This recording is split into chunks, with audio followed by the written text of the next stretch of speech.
আসসালামু আলাইকুম। দোষটা কাকে দিব, যেখানে আমার নিজের ভাগ্য আমাকে বারবার ঠগাই?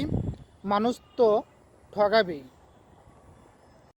আসসালামু আলাইকুম। ওয়ালাইকুম আসসালাম রহমতুল্লাহি ওয়া বারাকাতুহু।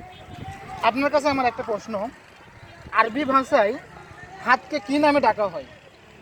আরবি ভাষায় হাতকে আপনার হাত ইয়াদ ইয়াদ ভাষায় বলা হয়, আরবিতে ইয়াদ নামে, মানে বলা হয় হাতকে। হাতকে ইয়াদ নামে ডাকা হয়। জি জি। উত্তরটি দিয়েছি সঠিক। আসসালামু আলাইকুম।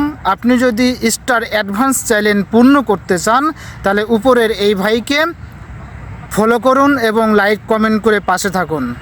জীবন সঙ্গী হতে হবে বিশ্বাসী। মুক্ত পাখির মতো মুক্ত আকাশে ছেড়ে দিলেও সে অন্য কোনো ডালে বাসা বাঁধবে না। যাকে বিশ্বাস করলে বিশ্বাস ভেঙে দিবে। আসসালামু আলাইকুম। সকলকে স্বাগতম। বাবার পেশায় ছেলে পাবে, ছেলের পরে নাতি, নাতির পরে পুতি পাবে, উপোস থাকবে জাতি।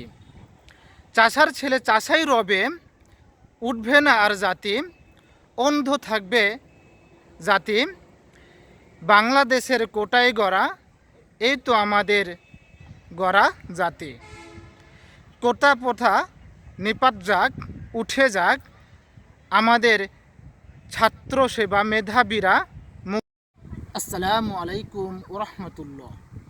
যে ব্যক্তি মহান আল্লাহ তাআলার বিধিবিধান মেনে চলল না, সেই ব্যক্তি কখনো মুসলমান না।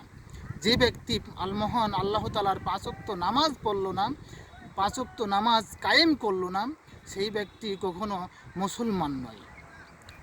মুসলমান সেই ব্যক্তি যে ব্যক্তি মহান আল্লাহ তাআলার বিধিবিধান মেনে চলল এবং পাঁচ ওয়াক্ত নামাজ নিজে আদায় করলো এবং অন্যকে আদায় করার তাগিদ দিল, সেই হচ্ছে প্রকৃত মুসলমান।